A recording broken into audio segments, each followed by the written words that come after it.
तो मेरा नाम लक्ष्मण कुमार वर्मा है बच्चे, स्वागत करता हूँ आपका हमारे चैनल वर्मा अकेडमी में। एंड बच्चे आज हम पढ़ने वाले हैं heat transfer and solar system. इससे पहले बच्चे काफ़ी चैप्टर मैं आपको पढ़ा चुका हूँ, तो डिस्क्रिप्शन बॉक्स में लिंक अवेलेबल है, जाकर चेक कर सकते हो। ठीक है, प्लेलिस्ट आपको मिल जाएगा। देरी नहीं करते हैं, अपने बिल्कुल टॉपिक पे आ जाते हैं। ठीक, चलिए भाई, heat transfer and solar energy क्या होता है भाई? हीट ट्रांसफ़र और सोलर एनर्जी क्या है? वह वो एनर्जी जो हमको सन से मिल रहा होता है, वो सोलर एनर्जी के आसपास का कुछ कहानी रहेगा। अब हीट ट्रांसफ़र कैसे होता है? तो आपने देखा है हीट हमेशा हायर बॉडी से लोअर बॉडी की ओर ट्रांसफ़र होता है। इससे पहले हमने थर्मोडायनामिक्स पढ़ा था। थर्मोडायनामिक्स में क्या था कि भाई हमारा हीट ट्रांसफ़र हो रहा है, कैसे ट्रांसफ़र हो रहा है, क्या होता है, फर्स्ट लॉ सेकंड लॉ, बहुत कुछ पढ़ा था उसके अंदर। ठीक, तो आज हम पढ़ने वाले हैं यहाँ पे कि होता क्या है, कुछ हीट ट्रांसफ़र करने का तरीका क्या है, कैसे। तो छठी कक्षा में पढ़ा था हमें 3 तरीके से हीट ट्रांसफ़र हो सकता है। पहला कंडक्शन, कन्वेक्शन एंड रेडिएशन, तीनों बताऊंगा। ठीक है, बस देखते रहना। There are 3 process of the heat transfer. Heat transfer होता है कैसे, पहले बता दूं मैं आपको। जब हायर टेम्परेचर बॉडी वाला से हीट लोअर टेम्परेचर बॉडी में ट्रांसफ़र होता है तो उसको ट्रांसफ़र ऑफ हीट बोलते हैं। और heat is a form of energy. Heat क्या होता है? एक प्रकार की एनर्जी होती है। फिर अब देखते हैं यहाँ पे, heat is transfer from atom to atom by the conduction. मतलब जब कोई बॉडी आपस में कांटेक्ट में आती है और जब कांटेक्ट में आने के बाद हीट ट्रांसफर होता है तो कहते हैं उसको कि ये हमारा कंडक्शन है। ठीक, in this process the atom do not bodily move or simply vibrate from about their mean equilibrium position and pass energy from one to another। ठीक है, कंडक्शन में आपको समझाता हूँ यहाँ पे कैसे होता है भाई। बेसिकली आपको समझ में आ गया होगा। फॉर एग्जांपल बच्चे, ये बॉडी है। ठीक, अगर इसके कांटेक्ट में कोई और बॉडी आएगी, ठीक है, ये मान लो ए बॉडी है, बी बॉडी है, इसका टेम्परेचर हाई था, इसका लो था, तो हीट इधर फ्लो करेगा। हीट मुझे इधर फ्लो करेगा, है ना, इधर की फ्लो करेगा। तो इसके अंदर हो क्या रहा होगा? तो अगर हम इसको जूम करें, क्या करें, जूम करें, तो जूम करने पे क्या होगा, एक एटम ऐसा होगा और एक एटम ऐसा होगा, और यहाँ से मान लो ये कांटेक्ट में है। ठीक, तो यहाँ पर अगर हायर टेम्परेचर है यहाँ पे और यहाँ पे लो है, तो हीट ऐसे फ्लो कर रहा होगा, है ना, हीट ऐसे फ्लो कर रहा होगा, और इस कांटेक्ट के कारण कहते हैं कंडक्शन हो रहा है। ठीक है, कंडक्शन हम शुरू से पढ़ते आ रहे हैं, कंडक्शन। ठीक, शुरू से हम पढ़ते आ रहे हैं कि होता क्या है। कक्षा क्लास 6 से शुरू हो जाता है ये टॉपिक। ठीक है ना, तो इतना इंपॉर्टेंट है ये। चलिए आगे देख लेते हैं बच्चे। ऐसे आसान आसान टॉपिक आपको मिलने वाले हैं इस चैप्टर के अंदर। ठीक है, आगे क्या है भाई, कंडक्शन ही है। ठीक है, तो ये बॉक्स दिया हुआ है, थर्मल कंडक्टिविटी कैसे किस किस पर डिपेंड करती है, एरिया पे, उसके डायमीटर पे, कितना ज़्यादा एरिया कांटेक्ट में आ रहा है उस पर डिपेंड करेगा। ठीक है, ये सब वॉल्यूम वगैरह पे आगे हम पढ़ेंगे सब। Thermal conductivity of material is defined as the amount of heat transfer in 1 second across the piece of the material having the area of cross section 1 meter per square at 1 meter when its opposite faces are maintained at the temperature difference of 1 Kelvin।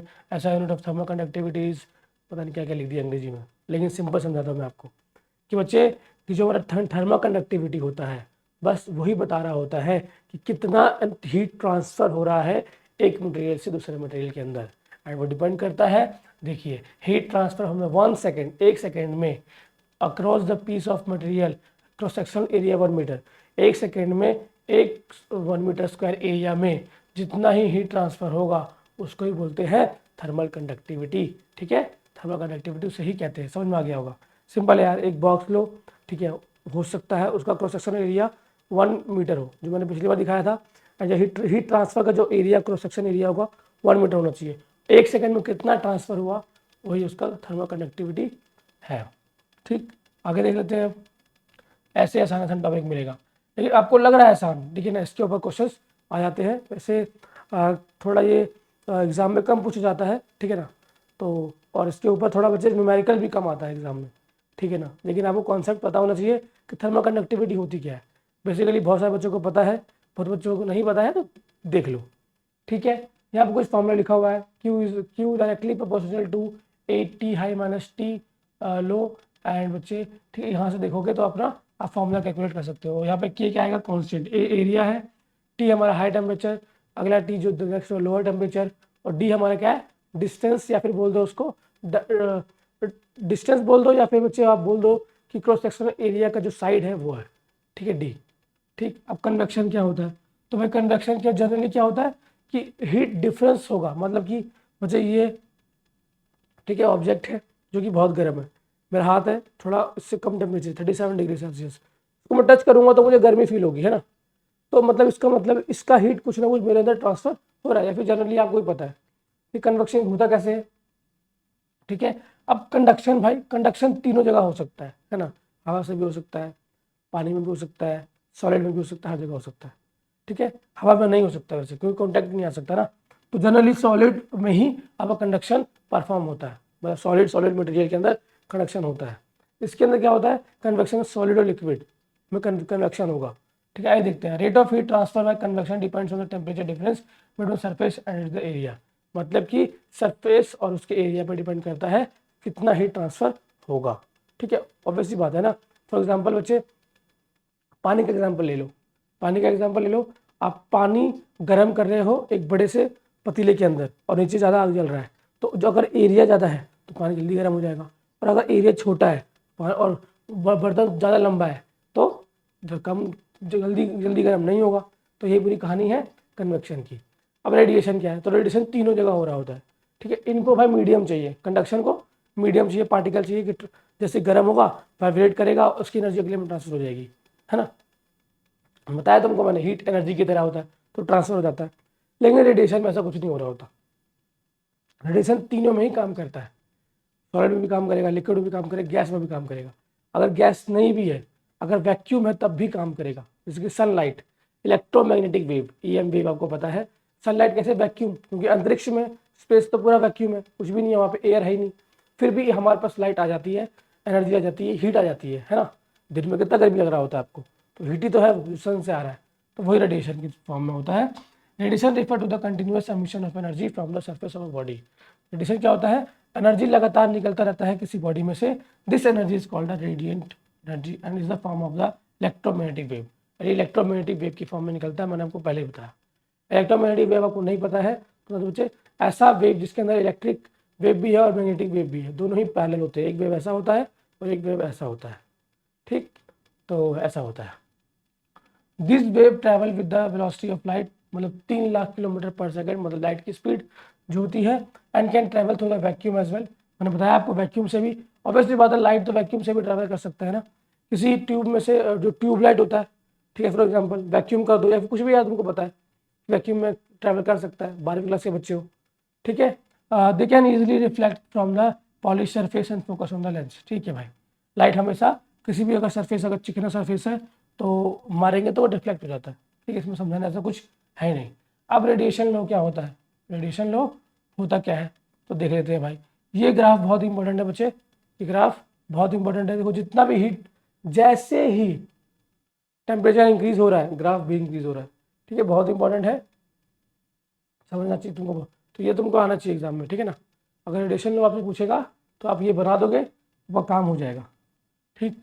आगे देख लें क्या, the rate of radiation at the particular temperature and represented the area between the curve, ठीक है। तो radiation का जो मुझे रेडिएशन के जो यहाँ पे ऊपर लिखा हुआ था, जितना एरिया ज़्यादा होगा उतना हीट ज़्यादा ट्रांसफर हो रहा होगा, ऑब्वियसली बात है ना, ऊपर टेम्परेचर ज़्यादा है, ज़्यादा हीट ट्रांसफर हो रहा है, कम टेम्परेचर में कम हीट ट्रांसफर होगा, है ना। तो यहाँ पढ़ के देख लेते हैं, ज़्यादा समझ में आ जाएगा आपको, ठीक।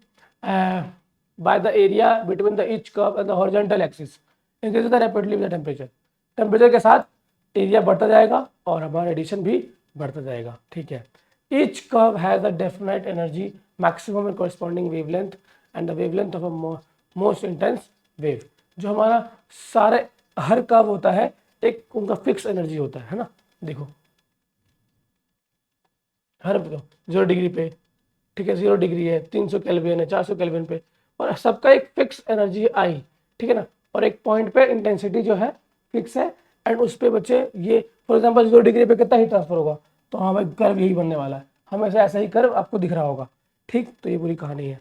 तो each curve has a definite energy, सबकी एक एनर्जी फिक्स है, ठीक, and maximum corresponding the wavelength, ठीक है, उस पर wavelength of the most intense wave क्या लिखा है उसके बाद, lambda shift toward the shorter wavelength with increase the temperature.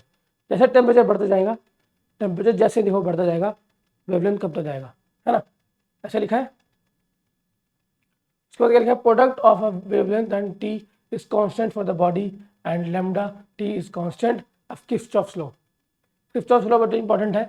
I is equal to R lambda A lambda and T lambda. R lambda T lambda क्या है, तो बच्चे यहाँ से आप देख सकते हो। ठीक, सिंपल है भाई कि जब हम किर्चॉफ्स लॉ पढ़ते हैं, ठीक है, तो टोटल इंटेंसिटी जो होगी, जो आई होगा, टोटल ही ऐड हो जाएगा, तीनों ही ऐड हो जाएगा। ठीक है, R A, R lambda, A lambda and T lambda. अब एमिसिव एब्जॉर्प्टिव पावर, ठीक है, अब एमिसिव पावर क्या होता है, तो किसी मैंने बताया था आपको स्टार्टिंग में कि किसी भी बॉडी का एमिट करने की पावर, एनर्जी को निकालने की पावर ही उसकी एमिसिव पावर है ना। तो यहाँ पे देखते हैं, the ability of hot body to emit a radiation तो इसको एमिसिव पावर, मतलब कि किसी गर्म बॉडी, देखो तुम देखा होगा अगर कोयला है उसको हम जला रहे हैं तो रेड हो जाता है, उसके आस पास आप हाथ ले जाते हो तो आपको गर्मी फील होती है, या फिर लोहा भी ले सकते हो एग्जाम्पल में, उसको गर्म करते हैं तो उसकी पावर एनर्जी को रेडिएट करने की, सन की क्या पावर है, वो एनर्जी को रेडिएट करता है, एमिट करता है। तो किसी बॉडी की वो एबिलिटी जिससे वो एनर्जी को रेगुलरली कंटिन्यूसली एमिट कर सकता है, वो एमिसिव पावर कहलाता है। Total emissive power of radiating body is the particular temperature defined as, ठीक है, मतलब total amount of energy radiate per second per unit area of a surface. मतलब एमिसिव पावर क्या है, total amount of heat transfer per heat radiation radiate per second per unit area, and ये ना पर second per unit area, ठीक है ना, कितना एनर्जी हुआ उसको कहेंगे एमिसिव पावर। मतलब एक सेकेंड में पर यूनिट एरिया में कितना हीट निकाला, कितना एमिट किया, एमिशन किया। ठीक, it also depends on the temperature of a body. Obvious सी बात है, अगर टेम्परेचर ज़्यादा रहेगा बॉडी का तो हीट ज़्यादा निकलेगा, हीट ज़्यादा रेडिएट करेगा, ज़्यादा एमिशन करेगा, है ना, तो पूरी कहानी है। Its unit is joule per meter square per second square. Important है, कभी कभी एक मार्क्स में पूछ लेते हैं कि आपसे पूछ लिया जाएगा। वैसे ये चैप्टर उतना इंपॉर्टेंट नहीं है, मतलब ऐसा नहीं बोलूँगा मैं, बिल्कुल भी इंपॉर्टेंट नहीं है, ठीक है ना। अगर आप जेईई मेंस पढ़ते हो तो फिर तो इंपॉर्टेंट है, लेकिन देखा जाए कि आपके एग्जाम में पूछते हैं क्या क्वेश्चन, तो जनरली डायरेक्टली इसके ऊपर क्वेश्चन नहीं आता है। एमसीक्यू के अंदर आ जाए, सब्जेक्टिव टाइप क्वेश्चन इसके अंदर जनरली नहीं बनता है, ठीक है। तो ये पूरी कहानी है।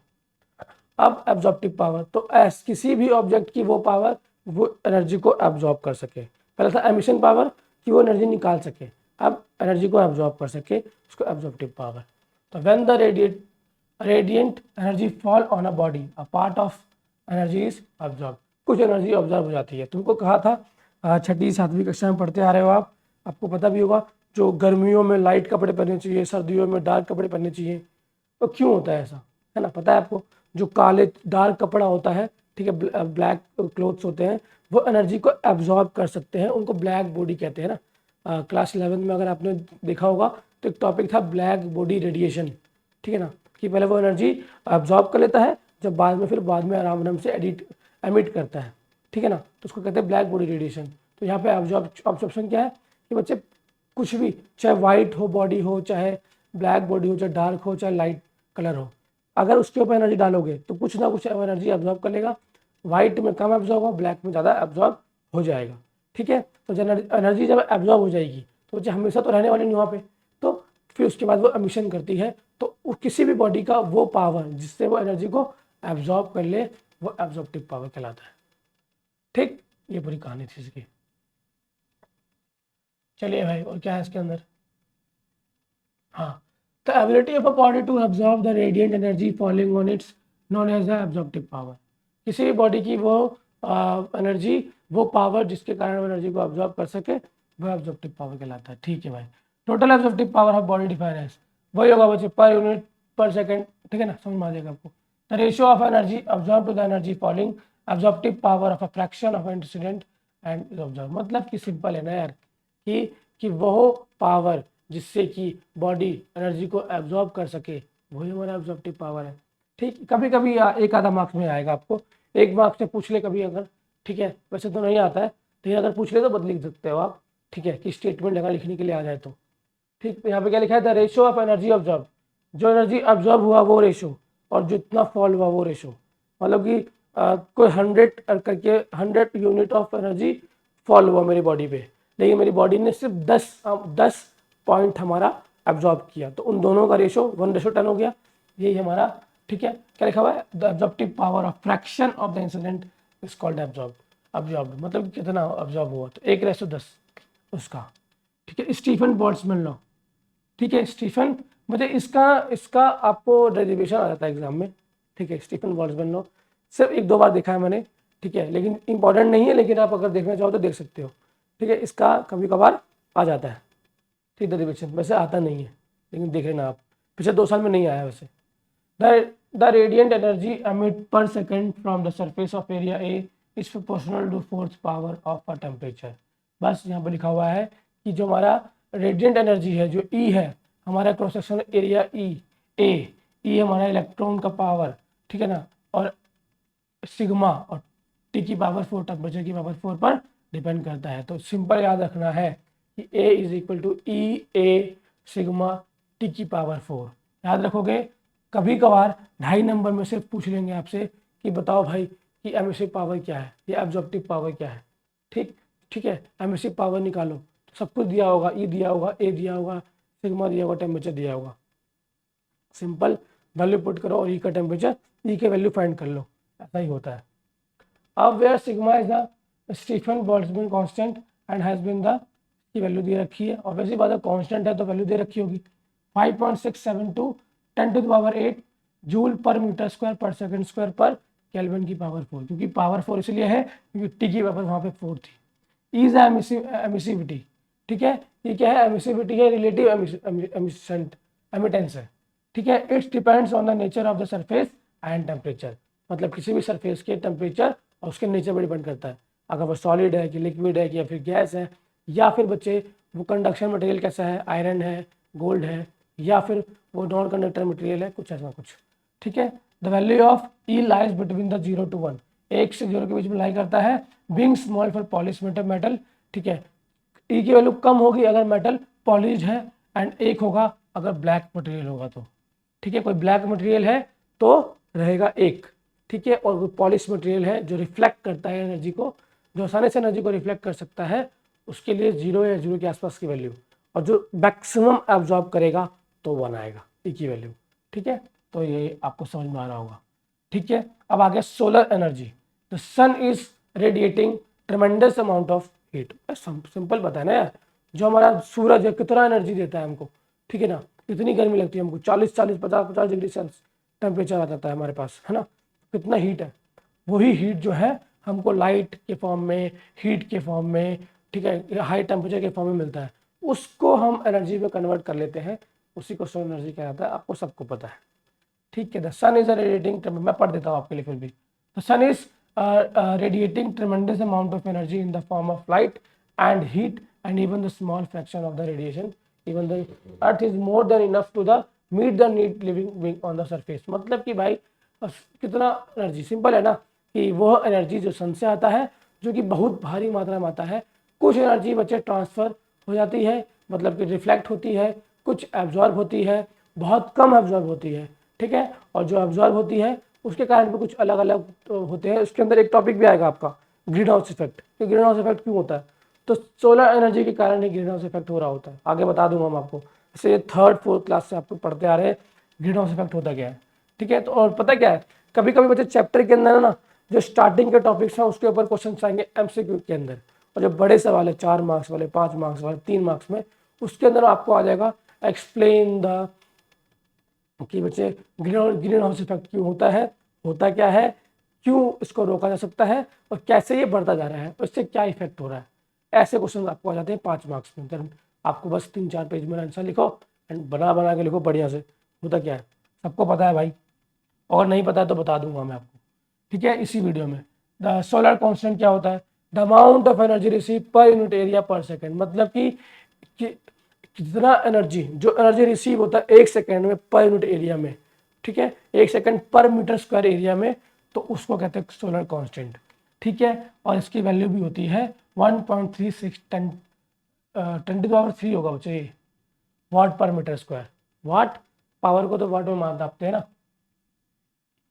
अब solar constant multiplied by the surface area and earth give the total energy, simple है ना भाई, कि अगर इस सोलर कांस्टेंट को अगर मैं टोटल एरिया से, अब 1 मीटर स्क्वायर का मुझे मिल गया, तो अगर मैं पूरे एरिया को मल्टीप्लाई कर दूँ, इस वाले सी को 2πr² से मल्टीप्लाई कर दूँ, तो πr² एक साइड का होता है, 2πr को दोनों साइड का हो जाएगा, तो ये आ जाएगा, है ना।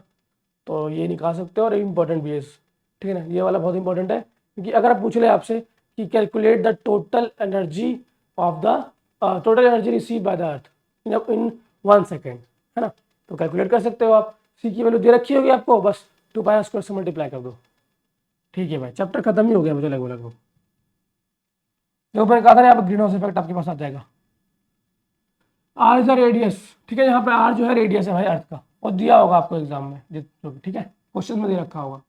सिंपल है, ग्रीन हाउस इफेक्ट होता क्या है, बहुत इंपॉर्टेंट है एंड जनरली सबको आता है, ठीक, कि एटमॉस्फेयर, हमारे एटमॉस्फेयर में बच्चे हमारे पास एक लेयर है जो ओजोन लेयर कहलाता है, वो हमको बहुत सारे अल्ट्रावायलेट रे से बचाता है, लेकिन कहीं कहीं डिके होने के कारण वो गलती हमारी ही है, हम बहुत ज़्यादा कार्बन डाइऑक्साइड प्रोड्यूस करते हैं, इसलिए तो गलती होने के कारण कुछ कुछ आ जाता है एंड वो कार्बन डाइऑक्साइड के वो उसको एब्जॉर्ब कर लेते हैं, और एब्जॉर्ब करने के कारण टेम्परेचर बढ़ जाता है, और टेम्परेचर जब बढ़ जाता है तो एक ग्रीन हाउस इफेक्ट क्रिएट होता है और अर्थ का टेम्परेचर बढ़ जाता है, बस यही है पूरी कहानी।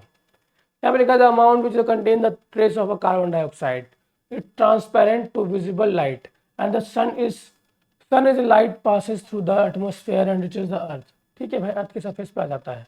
The earth absorb the light and subsequently emit the infrared radiation, ठीक है, कुछ रेडिएशन निकालता है and but carbon dioxide air is opaque in infrared, carbon dioxide reflect this radiation back rather than allow them to escape the atmosphere, and at the result temperature increase and the बच्चे this effect refer to the greenhouse effect।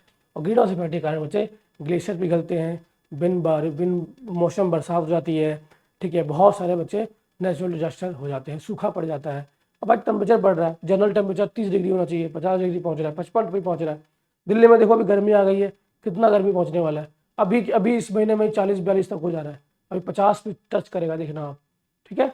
तो ये क्यों हो रहा है, green house effect कारण ही हो रहा है, क्योंकि हम बहुत ज़्यादा ऐसे मटेरियल का इस्तेमाल करते हैं, कार्बन डाइऑक्साइड हम बहुत प्रोड्यूस कर रहे हैं, तभी तो हमारी गवर्नमेंट भी बोल रही है भाई कि अब हम ईवी की ओर शिफ्ट हो जाएंगे, ठीक है। और जनरली यार मुझे तो ऐसा लगता है कि ईवी एक स्कैम है, मुझे ऐसा लगता है कि मान लो ये, ठीक है, चलो बोल देते हैं ईवी क्या है, ईवी बैटरी है, बैटरी चार्ज कैसे होता है, समझना आप, बैटरी चार्ज कैसे हो रहा है, बैटरी चार्ज हो रहा है लाइट से, इलेक्ट्रिसिटी, और इलेक्ट्रिसिटी बन कैसे रही है, क्या सोलर एनर्जी से बन रही है, नहीं भाई, इलेक्ट्रिसिटी बन रही है कोयला से, कोल, ठीक है ना, और वो कोल से एक्चुअली प्रोड्यूस हो रहा है carbon dioxide gas, sulphur dioxide, sulphur trioxide, nitrogen के ऑक्साइड्स, क्योंकि एक्चुअली में हमको तकलीफ दे रहे हैं, ठीक है ना। अगर आपको थोड़ा बहुत जानकारी होगा तो बच्चे झारखंड में ज़्यादातर होता है ना, झारखंड की ज़मीन के अंदर आग लग जाता है, क्योंकि इतना ज़्यादा कोयला बर्न हो रहा है उसके अंदर,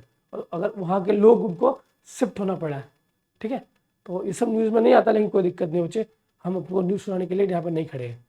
तो बच्चे आपका ना यहाँ पर चैप्टर कंप्लीट हो जाता है, और आई होप आपको समझ में भी आ गया होगा, क्योंकि चैप्टर के अंदर कुछ था ही नहीं, चैप्टर के अंदर कुछ था ही नहीं कि हमको बहुत ज़्यादा पढ़ना पड़े।